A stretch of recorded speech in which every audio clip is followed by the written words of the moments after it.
Panalangin sa Diyos para sa humihingi ng paggaling sa iyong sariling sakit. Kung ikaw ay may karamdaman ngayon, ito ay panalangin para sa iyo. Tahimik muna tayo. Huminga ng malalim. Bitawan natin ang anumang takot, pag-aalala at pagod.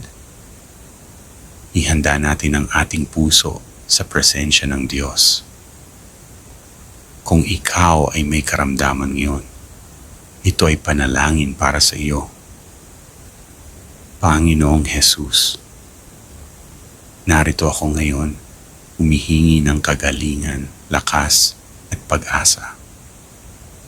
Alam mo ang bawat sakit na nararamdaman ko, ang bawat resulta ng laboratory, ang bawat gabing walang tulog dahil sa kirot, at bawat sandaling puno ng takot at pangamba. Ikaw ang aking manggagamot, kaya't sa iyo ako lumalapit. Gaya ng Jeremiah chapter 17 verse 14, isinusumamo at ipinapakiusap ko sa iyo. Pagalingin mo ako, O Panginoon, at ako'y gagaling.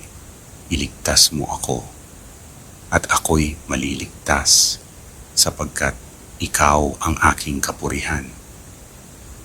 O Diyos, sa iyo ko iniaasa ang aking paggaling, hindi sa gamot lamang, hindi sa doktor lamang,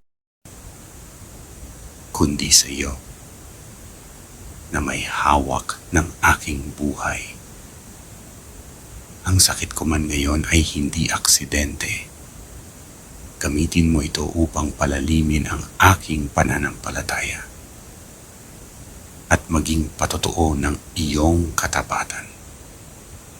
Panginoon, nararamdaman ko ang kahinaan ng aking katawan. Minsan, wala na akong lakas tumayo. Minsan, napupuno ako ng pangamba. Pero sa gitna ng lahat ng ito, ikaw pa rin ang aking Diyos. Ikaw ang nagbibigay ng bagong lakas. Kahit sa mga sandaling ako'y hindi na makabangon. Purihin mo ang Panginoon, o kaluluwa ko, at huwag mong kalimutan ang lahat ng kanyang kabutihan.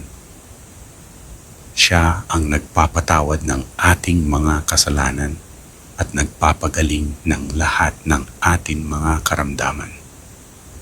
Salamat, Panginoon. Ipinapaalala mo sa akin na ikaw ay Diyos na nagpapatawad at nagpapagaling.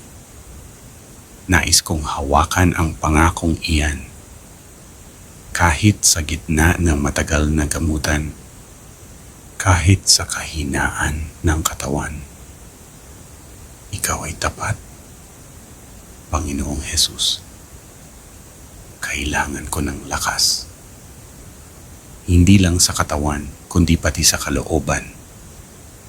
Nakakapagod ang paulit-ulit na gamutan, ang pagbabalik-balik sa ospital, ang hindi tiyak na bukas.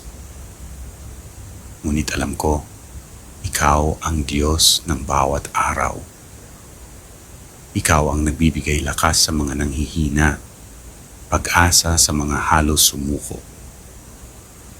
Lagi kong tinatandaan ang iyong salita, Isaiah chapter 40 verse 29 hanggang 31. Binibigyan mo ng lakas ang mahihina at kapangyarihan ang mga nanghihina. Ngunit ang nagtitiwala sa Panginoon ay muling magkakaroon ng lakas. Sila'y lilipad na tulad ng agila. O Diyos, kung ako'y mapagod, itaas mo ako. Kung ako'y mawalan ng sigla, ikaw na ang maging sigla ko. Tulungan mo akong magtiwala kahit hindi ko alam ang dulo ng sakit kong ito. Bigyan mo ako ng kapayapaang lumalampas sa pangunawa. Ngunit higit pa sa aking kagustuhan, naway mangyari ang iyong kalooban. Kung ang iyong plano ay paggaling, purihin ka. Kung ito'y paglalakbay na mahaba, samahan mo ako. At kung ako'y hindi man ganap na gumaling sa mundong ito, tiwala akong may kaluwalhatiang naghihintay sa piling mo. Sa iyo ko iniaalay ang aking katawan, ang aking isip, at ang aking buong buhay sa pangalan ni Jesus na aking dakilang manggagamot. Panginoon, pagalingin mo po ako. Amen.